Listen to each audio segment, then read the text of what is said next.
मैं जो भी आपको इम्पोर्टेंट टॉपिक्स बताने वाली हूँ उसमें से कुछ टॉपिक्स पक्का इस बार भी आएंगे। तो अगर आप लोगों ने अभी तक तैयारी नहीं स्टार्ट करी है और आपको नहीं समझ आ रहा कि कहाँ से रेडी करना है MEG 02 के लिए, तो ये वीडियो आपके लिए है। आप इसमें जितने भी मैंने टॉपिक्स बताए हैं मैं उनको शॉर्ट में एक्सप्लेन करूंगी, लेकिन आप इस वीडियो को रेफर कर कर ये देख सकते हो कि आपको कौन से टॉपिक्स एग्जाम के लिए ज़रूर करके जाने हैं। ये टॉपिक्स आपको किसी भी हालत में छोड़ के नहीं जाने, ये बहुत इंपॉर्टेंट टॉपिक्स हैं। तो आइए बिना किसी टाइम वेस्ट करे स्टार्ट करते हैं। सबसे पहले देखो हम एग्जाम का स्ट्रक्चर समझ लेते हैं। आपको पता ही है एग्जाम में एक आता है compulsory question, that is question number 1। उसमें कोई भी आपको स्टैंजा दे देते हैं और आपको बोल देते हैं कि बताओ इसमें स्पीकर कौन है, क्या सीन चल रहा है, थीम क्या है, टेक्निक क्या यूज हुई है, ये सब आपको एक्सप्लेन करना होता है क्वेश्चन नंबर 1 में। ठीक है। फिर आते हैं लॉन्ग एसेज जो 20 मार्क के होते हैं। उसके लिए मैं आपको बताऊंगी कौन से चीजें इंपॉर्टेंट हैं। और फिर लास्ट में आते हैं शॉर्ट नोट्स का एक क्वेश्चन आता है 10 मार्क्स का। काफी शॉर्ट आंसर होता है और बहुत फोकस्ड आंसर लिखना होता है इसका। ठीक है। अब मैं आपको बता दूं, मैं सबसे ज्यादा जो टॉपिक्स रिपीट होते हैं जो मैंने पिछले 10 साल के पेपर में देखे हैं, वो एक तो आ गया शेक्सपियर्स का वर्क। ठीक है, बहुत इंपॉर्टेंट है। एक है रेनेसेंस का ड्रामा, फिर है comedies of manners, modern drama movements उनके बारे में, एंड ड्रामेटिक क्रिटिसिज्म। ये कुछ ऐसे टॉपिक्स हैं जो बहुत इंपॉर्टेंट हैं आपके आने वाले एग्जाम के लिए। तो ये टॉपिक्स आपको करके ही जाने हैं। ठीक है। अभी हम इसी वीडियो में आगे इन टॉपिक्स को पढ़ेंगे अच्छे से। पहले हम देख लेते हैं कि एक्सट्रैक्ट का क्वेश्चन, जो क्वेश्चन नंबर 1 है, वो कहाँ से आता है। तो चलो इस स्लाइड में मैंने आपको ये सब समझाया है, मैं आपको क्लियरली बताती हूँ कि कहाँ से इस क्वेश्चन के आने के चांसेस हैं। देखो, क्वेश्चन नंबर 1 एक्सट्रैक्ट का होता है और ये गारंटीड क्वेश्चन है, कंपलसरी होता है, सबको ये क्वेश्चन करना ही होता है। अब आप लोग जो एग्जाम्स दे रहे हो वो लोग क्या एक्सपेक्ट कर सकते हो कि क्वेश्चन कैसे आएगा। या तो वो लोग स्टैंजा दे देंगे और आपको बोलेंगे कि स्पीकर को आइडेंटिफाई करो। ठीक है, कि कौन सा स्पीकर है, क्या है। या फिर कंटेक्स्ट बताओ कि सीन कहाँ पे हो रहा है। या फिर थीम बताओ कि क्या ड्रामा था, उसकी क्या थीम थी। ठीक है। या फिर वो आपको जो भी उन्होंने पैसेज दिया होगा ना, उसकी इंपॉर्टेंस पूछ लेंगे कि इसकी इंपॉर्टेंस क्या है। ठीक है। ये कंपलसरी क्वेश्चन आते हैं, करना बहुत जरूरी है। बाकी जो ऐसे प्लेस जिनसे एक्सट्रैक्ट आपको आ सकता है वो कौन से हैं। स्पेशली नंबर 1 है हैमलेट। ठीक है, इसके मोनोलॉग्स वगैरह बहुत इंपॉर्टेंट है। फिर आ जाता है डॉक्टर फॉस्टस, ये भी बहुत इंपॉर्टेंट प्ले है, आपको ये करके जाने हैं, ये किसी भी हालत में नहीं छोड़ने, बिकॉज मोस्टली एक्सट्रैक्ट जो है वो इन्हीं से आते हैं। ठीक है। और फिर आ जाता है मॉडर्न प्ले, ये भी बहुत इंपॉर्टेंट है, इसमें ऑसबोर्न और शॉ का आ सकता है, तो ये दोनों देख के जाना एक्सट्रैक्ट। ठीक है। प्रेजेंटेशन यहाँ पे जो मैंने ये बनाई है पीपीटी, ये हमें ये सजेस्ट करती है, देखो कि एक्सट्रैक्ट्स को प्रैक्टिस करो और उनकी टेक्निक्स पे ध्यान दो कि वो क्या टेक्निक्स यूज कर रहे हैं ड्रामा में, वो बहुत इंपॉर्टेंट है आपके क्वेश्चन नंबर 1 के लिए। तो प्लीज क्वेश्चन नंबर 1 के लिए ये चीजें पे फोकस करना, ये सारे आपको करके जाने हैं, चाहे कुछ भी हो जाए। ये टॉपिक्स मत छोड़ के जाना अगर आपका MEG 02 का एग्जाम है नेक्स्ट। अब हम बात कर लेते हैं हमारे लॉन्ग क्वेश्चन की, ऐसे क्वेश्चंस की, उसमें क्या क्या इंपॉर्टेंट है अब हम वो देखेंगे। सबसे पहले आ जाता है शेक्सपियर का हैमलेट, जो एक्सट्रैक्ट में भी आ रहा है और आपके लॉन्ग क्वेश्चन में भी इसके आने के सबसे ज्यादा चांसेस हैं, बिकॉज ये मोस्ट रिपीटेड है। हर पेपर में एक क्वेश्चन शेक्सपियर के हैमलेट पे था ही, तो मैं आपको कहूंगी आपको करके जाना है, हर साल इससे क्वेश्चन आता है। ठीक है।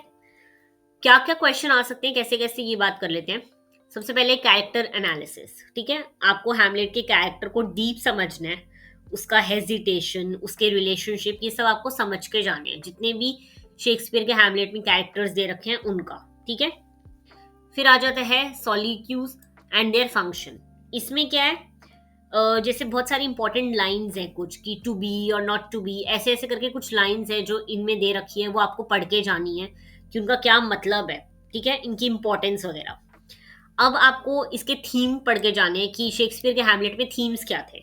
मैं आपको बता देती हूँ, इसमें थीम्स थे जैसे कि मैडनेस, रिवेंज, यहाँ पे मैंने दे रखे हैं madness, revenge, mortality, corruption, moral ambiguity, ये सारे ऐसे थीम्स हैं जो रिपीटेडली जिस पे क्वेश्चन आता है, तो आपको इन थीम्स को स्पेसिफिक सीन से कनेक्ट कर कर जो है और कैरेक्टर से कनेक्ट करके एक ऐसे का क्वेश्चन आंसर करना होगा।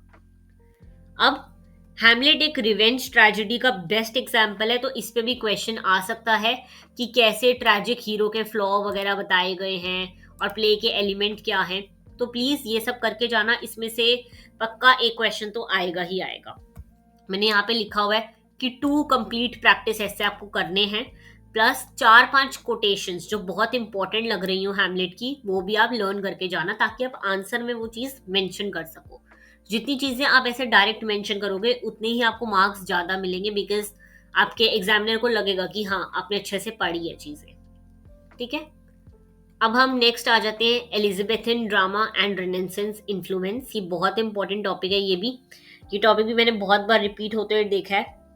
इसमें मैं आपको बता देती हूँ कि क्या बात हुई है, पहले तो क्या बोल रहे हैं वो। ठीक है, रेनेसेंस ह्यूमनिज्म ये क्या होता है, अगर हम इसके फीचर्स वगैरह देखें, यहाँ पे मैंने मेंशन कर रखा है, रिलीजन से ज्यादा ह्यूमन रीजन पर फोकस करा है इस चीज ने। ठीक है, रेनेसेंस इन्फ्लुएंस में क्या आपने पढ़ा है कि यहाँ पे ना ज्यादा फोकस ह्यूमन के रीजन पे है रादर देन रिलीजन वगैरह। और इसमें थिएटर के एवोल्यूशन की बात करी गई है कि रिलीजियस प्लेस से परमानेंट थिएटर तक कैसे एवोल्यूशन हुआ, कैसे चेंज हुआ। और इसमें स्टेज स्पेक्टिकल ऑडियंस की भी बात करी गई है कि इसका स्टेज बहुत सिंपल होता था, सीनरी कम थी, एक्टर ऑडियंस से डायरेक्ट बात कर सकते थे प्ले के दौरान। ठीक है, ये बहुत इंपॉर्टेंट कैरेक्टर्स हैं, इंपॉर्टेंट कैरेक्टरिस्टिक्स हैं, तो इनको करके जाना। एग्जाम में अक्सर आपसे जो पूछ रहा था वो पूछ रहा था एलिजाबेथन वर्सेस मॉडर्न ट्रेजेडी का कंपैरिजन, तो आपको कंपेयर करके बतानी है दोनों चीजों के बारे में। ठीक है, एलिजाबेथन विद मॉडर्न ट्रेजेडी, ये क्वेश्चन करके जाना। मैं इतना डिटेल में आपको ये सब नहीं एक्सप्लेन कर रही हूँ क्योंकि वीडियो बहुत लंबा हो जाएगा, तो आप लोग जो भी टॉपिक मैं बता रही हूँ उनको सिंगल हैंडेडली यूट्यूब पे सर्च करके और यूट्यूबर्स एजुकेटर से पढ़ सकते हो, बट प्लीज ये सारे टॉपिक्स करके जाना। और अगर आप चाहते हो कि मैं इन टॉपिक्स को डिटेल में एक्सप्लेन करूं तो मुझे नीचे कमेंट सेक्शन में ज़रूर बताना, मैं एक वीडियो डाल दूंगी जिसमें मैं इन चीज़ों को ईजी लैंग्वेज में डिटेल में आपको एक्सप्लेन कर दूँ। अब हम नेक्स्ट आगे बढ़ते हैं इंपॉर्टेंट टॉपिक पे, दैट इज मैरलोस का डॉक्टर फॉस्टर्स। ये बहुत इंपॉर्टेंट है, मैंने लिखा हुआ है हाई फ्रीक्वेंसी, बहुत बार इसके क्वेश्चन मैंने रिपीट होते हुए देखे हैं। तो अब हम पढ़ लेते हैं कि इसके क्या क्या कैरेक्टरिस्टिक्स हैं इस ड्रामा के। पहले आ जाता है रेनेसेंस मैन। फॉस्टर्स एक टिपिकल रेनेसेंस मैन होता है, नॉलेज के पीछे भागता था ये। ठीक है, मैरलोस जिसकी यहाँ पे बात कर रहा है डॉक्टर फॉस्टर्स, ये जो था एक रेनेसेंस मैन था जो हमेशा नॉलेज के पीछे भागता रहता था। प्ले जो है वो medieval religion versus modern curiosity को कंट्रास्ट करता है। ठीक है, कि पहले की चीजें कैसी थी पुराने टाइम में और अब कैसे है। ठीक है, एक कॉन्फ्लिक्ट प्रेजेंट करता है रिलीजन को रिलेटेड। फॉस्टर्स जो है वो ह्यूब्रिस यानी ओवर एम्बिशियस था। ये ह्यूब्रिस का मतलब याद रखना, ट्रैजिक ह्यूब्रिस, इसका मतलब है ओवर एम्बिशन था फॉस्टर्स का। ठीक है, उसका डाउनफॉल ही उसका ये बन जाता है रीजन। जो वो नॉलेज के पीछे भागता रहता था, बहुत एम्बिशियस था, बट वो एक ओवर एम्बिशियस मैन बन गया था, इसलिए उसकी डाउनफॉल का रीजन भी उसका ओवर एम्बिशन ही बना था। इस प्ले में बहुत सारे सिंबॉलिक एलिमेंट्स यूज हुए हैं, यानी कि जैसे कि good angel and evil angel, उसका इंटरनल मॉरल स्ट्रगल दिखाने के लिए यूज करा गया है कि कैसे वो नॉलेज के पीछे भागता था लेकिन उसकी अंदर से मॉरल इंटेंशंस अच्छी नहीं थी। ठीक है, जॉनर क्लासिफिकेशन का सबसे बड़ा क्वेश्चन इसमें पूछ रहा था, is this a mortality play और ट्रेजेडी, ये क्वेश्चन बहुत आता है, तो प्लीज इस क्वेश्चन को करके जाना। दोनों साइड्स के आर्ग्यूमेंट आपके पास रेडी होने चाहिए आंसर लिखने के लिए। ठीक है, बहुत इंपॉर्टेंट टॉपिक है, इसको अच्छे से पढ़ लेना। आप चाहो तो ये पीपीटी का स्क्रीनशॉट लेके रख लेना ताकि आप आगे रेफर कर सको आपको कौन से टॉपिक्स पढ़ने हैं। अब हम नेक्स्ट बात कर लेते हैं जॉर्ज बर्नार्ड के शॉ पिग्मेलियन की। बहुत इंपॉर्टेंट टॉपिक है ये भी, मैंने बहुत बार रिपीट होते हुए देखा है।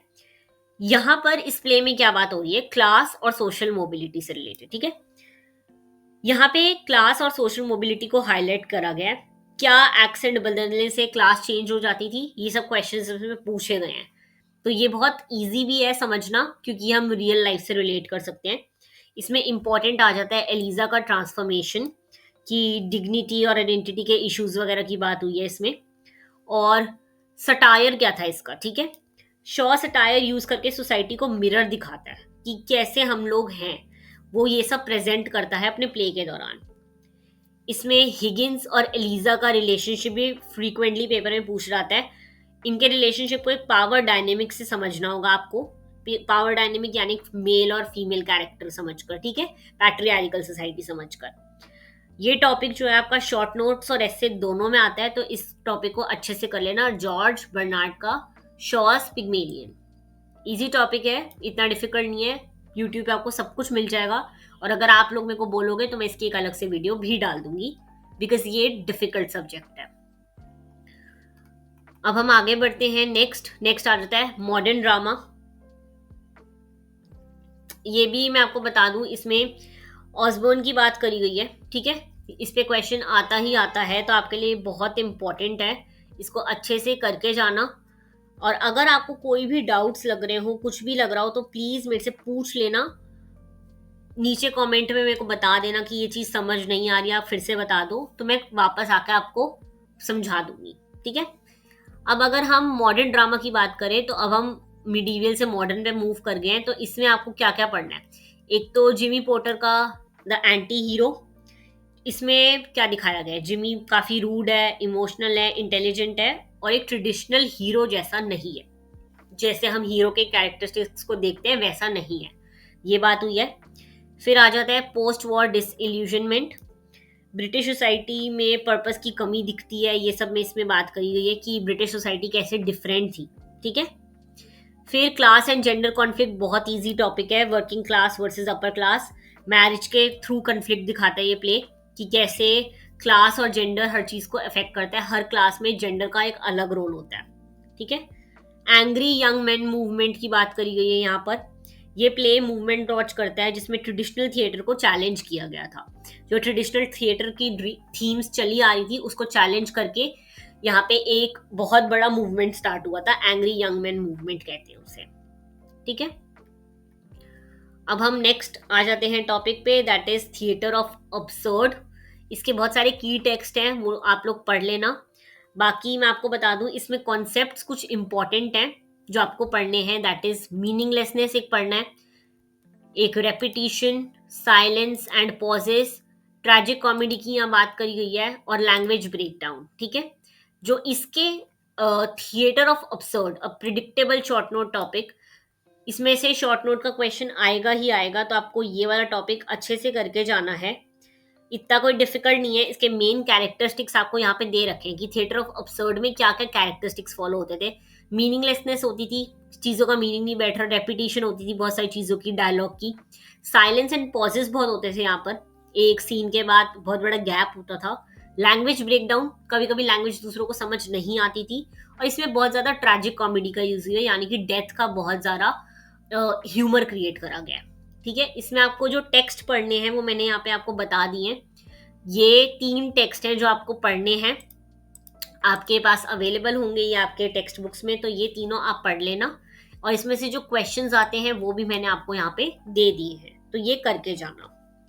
अब मैंने आपको ऐसे सारे टॉपिक समझा दिए हैं जो बहुत इंपॉर्टेंट हैं और पेपर में आ सकते हैं, लेकिन इसके बाद भी मैं आपको कुछ ऐसे टॉपिक्स बता रही हूँ जो आपको करके जाने हैं, जो पेपर में आने के चांसेस हैं 50-70% ये आ सकते हैं। तो ये वाले सारे टॉपिक्स आप करके जाना। इसमें आपको बता दूं, ये जितने भी ड्रामाज यहाँ पे दे रखे हैं, ये पिछले साल के पेपरों में शॉर्ट नोट में टॉपिक्स आए हैं, ठीक है। तो पहला आ जाता है बॉटम, फिर है विडो क्वीन, फिर है रेनेसेंस का ह्यूमनिज्म, हमने पढ़ा है ऑलरेडी। सोलिक्वी हमने पढ़ा है। रोल ऑफ कोरस, कि कोरस का क्या रोल होता था क्लासिकल ड्रामा में। और कॉमेडी ऑफ मैनर्स, कि ट्रैजिक कॉमेडी से कैसे हम कॉमेडी ऑफ मैनर्स पे मूव कर गए। और प्रॉब्लम प्ले, कि कैसे ड्रामा जो है वो आज के टाइम पे सोशल इश्यूज को जो है हाईलाइट करते थे। ये सब आपको पढ़ के जाना है पेपर के लिए, क्योंकि ये सारे इंपॉर्टेंट टॉपिक्स हैं। और मैं आपको बता दूं, अगर आप ये वीडियो कर लोगे तो आप इजीली पेपर अटेम्प्ट कर पाओगे। आपको इन्हीं टॉपिक्स पे ध्यान देना है, और ये टॉपिक्स अपने बहुत अच्छे से अपना 100% दे के प्रिपेयर करना है, ताकि आप पेपर में इनमें से कोई भी क्वेश्चन आए आप आंसर कर सको। और जैसा कि आपको पता है आपके पास चॉइस होती है, तो अगर आप ये टॉपिक्स कर लोगे तो आपके पास पक्का 5 क्वेश्चन करने का तो एक आंसर बन ही जाएगा, क्योंकि आपने काफ़ी सारे टॉपिक्स हमने कवर कर लिए हैं। तो आपको ये सारे टॉपिक्स करके जाने हैं पेपर के लिए।